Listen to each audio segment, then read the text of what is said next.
Pak Lasmin. Pak Lasmin, mohon maaf Pak, Anda tadi sampaikan bahkan sampai menitikan air mata begitu, mengingat betapa kemudian Anda menjauhkan diri dengan keluarga, kemudian bahkan sampai sempat mengkafirkan mereka dan berbagai macam hal lainnya. Apa yang didoktrin oleh Panji Gumilang dan juga NI pada saat itu kepada Anda, Pak? Doktrinnya kan jelas. Siapa sih yang gak mau masuk surga? Doktrin yang paling itu kan itu, yang paling kuat kan dijanjikan masuk surga.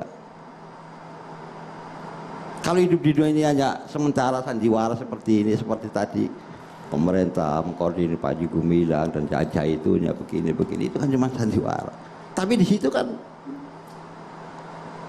ada janji-janji doktrin yang menjanjikan bahwa dijamin akan masuk surga di bawah naungan negara karunia Allah, dipimpin oleh Presiden Panji Gumilang yang sekarang ngatasnamakan Syekh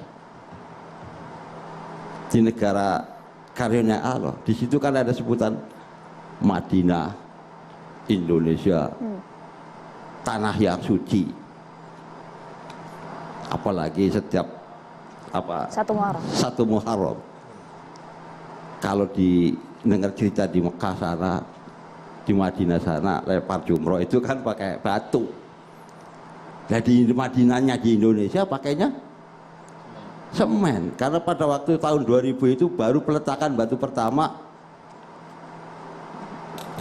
Masjid Rahmatan lil Alamin yang terbesar bahkan tertinggi di seluruh Asia. Pak Lasmin, kami pertegas Bapak begitu mengetahui aktivitas di dalam Ponpes Al Zaitun. Apakah benar Bapak juga punya latar belakang pernah menjadi pengawal dari Panji Gumilang?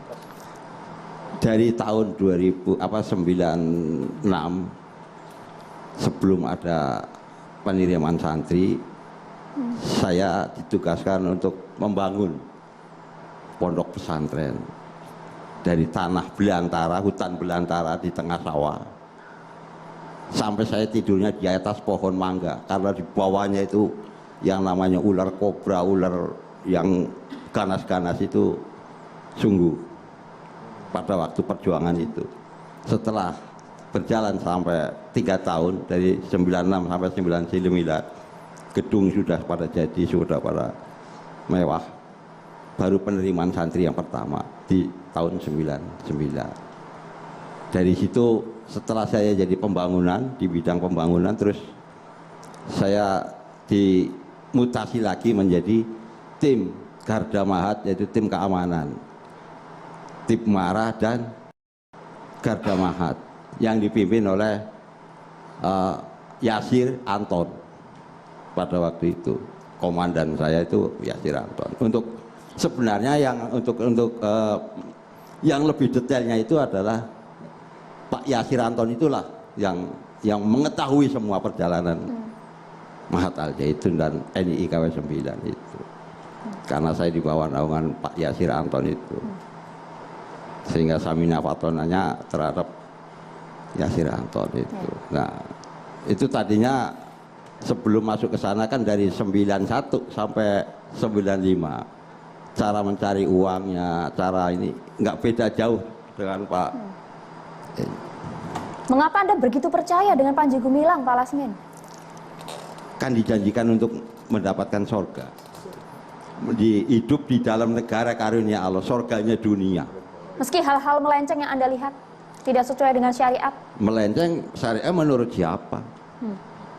Menurut NII KW 9 itu sah-sah saja. Wow. Dan itu halal. Pada saat itu halal semuanya. Masuk NII, orang-orang yang di luar NII itu kafir. Hartanya itu semuanya halal. Apalagi di situ kondisinya perang. Doktrin cuci otaknya begitu kuat Pak Lasmin ya. Sampai Bapak, mohon maaf ini Pak, kesannya tanpa sadar melakukan kejahatan, melakukan kriminal demi iming-iming masuk surga tadi Pak. Oh iya, betul sekali. Doktrin yang disampaikan kepada kami para masyarakat atau umat yang ada di dalam imamnya, Bapak Panji Gumilang, itu sangat kuat sekali. Siapapun yang mudah masuk ke situ pasti hanyut, pasti tergiur. Bahkan jangankan di baiatnya itu yang nomor 3 itu jelas disumpahnya di situ. Rela berkorban, jiwa, raga, tuh. Dengan dalil apa? Dengan apa namanya nyawa taruhannya, jiwanya, semuanya, harta yang apa yang ada di dalam diri saya, yang saya punya, dikorbankan semua untuk membangun negara Islam Indonesia.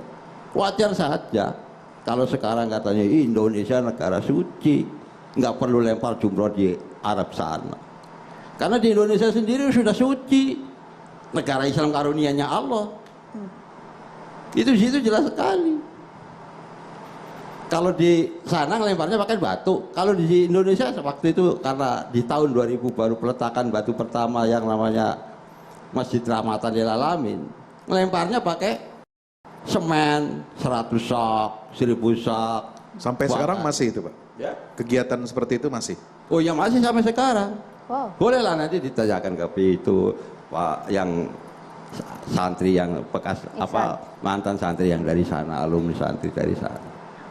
Itu sangat-sangat sampai sekarang ya namanya lempar jumroh ya, ya memang begitu, bukan suatu keanehan buat kami, karena kami sedang membangun.